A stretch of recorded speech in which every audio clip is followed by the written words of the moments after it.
दोस्तों मैं ड्रामे का एंड देखकर तो कुछ समझ में ही नहीं आया कि आखिर इस ड्रामे का मतलब क्या था। ना ही आयरा जैद की हुई और ना ही बेचारी मुबशरा, जो कि पूरे ड्रामे में जैद के प्यार के लिए तड़पती रही। आखिर उसे भी वो प्यार न मिला, तो ये प्यार मोहब्बत गया तो गया का, बस मैं करके इस ड्रामे को एंड कर दिया। मतलब क्या यार, इस ड्रामे का एंड आखिर ऐसा क्यों नहीं दिखाया गया और लास्ट एपिसोड आधी तो लिरिक्स के साथ एंड कर दी गई। और इसी के साथ एक बात समझ में नहीं आई कि आखिर इस आयरा की हुई हरकत का खुलासा आसिफ अंकल ने जैद के सामने क्यों नहीं रखा। और भाई साहब, ये आयरा के पास इतने जल्दी 5 करोड़ कैसे आ गए? वो तो बेचारी एक जॉब के लिए तरस रही थी, आखिर उसके पास इतने जल्दी 5 करोड़ की रकम आखिर आई तो आई कैसे? और उसी ने ऐसे में जैद भैया के अकाउंट में भी ट्रांसफर कर दिए। वाह भाई वाह। और एक बड़ा मजे का सीन था कि जहाँ पर पुलिस इतने जल्दी आ जाती है, कुछ पता ही नहीं चलता कि कहाँ से इतनी जल्दी पुलिस आ गई। तो दोस्तों मैं ड्रामे का एंड अच्छा था या नहीं? और इसी के साथ साथ आज की ये हमारी वीडियो भी बहुत ही ज्यादा इंटरेस्टिंग होने जा रही है, क्योंकि मैं ड्रामे का आखिर वो एंडिंग क्यों नहीं दिखाई गई जो कि हम सब देखना चाहते थे। तो ये जानने के लिए वीडियो को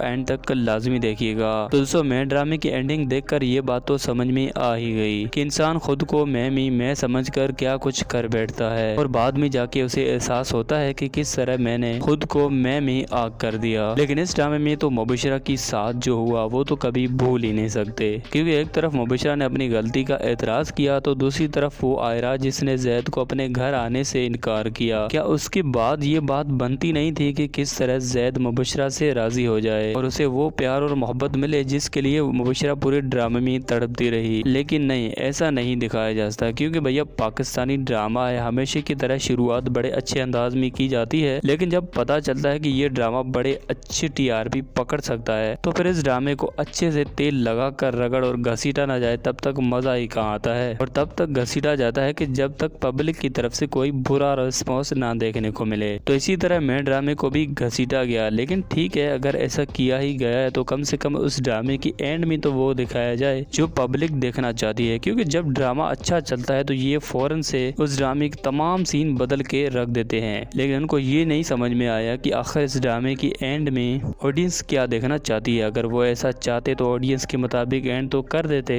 लेकिन इस ड्रामे का मकसद ही यही था कि इंसान खुद में मैं को समझकर क्या कुछ कर बैठता है जो कि नाकाबिले बर्दाश्त होता है। लेकिन लास्ट एपिसोड का एक बड़ा ही ऐसा सीन जो समझ में ही नहीं आया कि जब जैद और रेहान की लड़ाई होती है तो इतने जल्दी पुलिस वहां पर कैसे पहुंच जाती है। मतलब एक तरफ से सीन का कोई सेंस नहीं बनता कि हाँ भाई किसी ने इन्फॉर्म कर दिया, लेकिन अचानक जैसे ही इनकी लड़ाई होती है तो ऐसा लगता है कि पुलिस वहां पर ही पहले से ही मौजूद थी और फौरन आकर इन एक्शन हो जाती है। खैर मुझे तो ये सीन बिल्कुल भी समझ में नहीं आया। अगर आपको समझ में आया तो मुझे कमेंट करके जरूर बताइएगा। खैर ये ड्रामा इतने दिन तक चल भी रहा था तो उसकी सबसे बड़ी वजह तो वहाज अली और आयजा खान थे, जिसको ऑडियंस दिल से बहुत ज्यादा पसंद करती है। लेकिन इस ड्रामे में जो आसिफ अंकल ने अपनी एक्टिंग की जोहर दिखाए वो काबिल तारीफ है, क्योंकि आसिफ अंकल की कमाल अंदाज में अच्छी से इंस्पिरेशन और क्या ही कमाल अंदाज का एटीट्यूड दिखाया जो कि देखने वालों को बहुत ज्यादा पसंद आया। और खास तौर पर इस ड्रामे में मुझे सबसे ज्यादा आसिफ अंकल की एक्टिंग पसंद आई। अगर आपको भी पसंद आई है तो कमेंट करके जरूर बताइएगा। और हाँ, आप अपनी राय का इजहार जरूर कीजिएगा कि आखिर इस ड्रामे का एंड कैसा गुजरा। अगर आप मुझसे पूछेंगे तो मेरा जवाब तो यही होगा कि इस ड्रामे का एंड एक तरफ से बकवास था। बस यही दिखाया गया कि मैं को मैं में समझकर किस तरह आग कर दिया। तो दोस्तों मैं ऐसे ही ड्रामा रिव्यूज बनाता रहता हूँ। अगर आप मजीद ड्रामा प्रोमो रिव्यूज देखना चाहते हैं तो चैनल को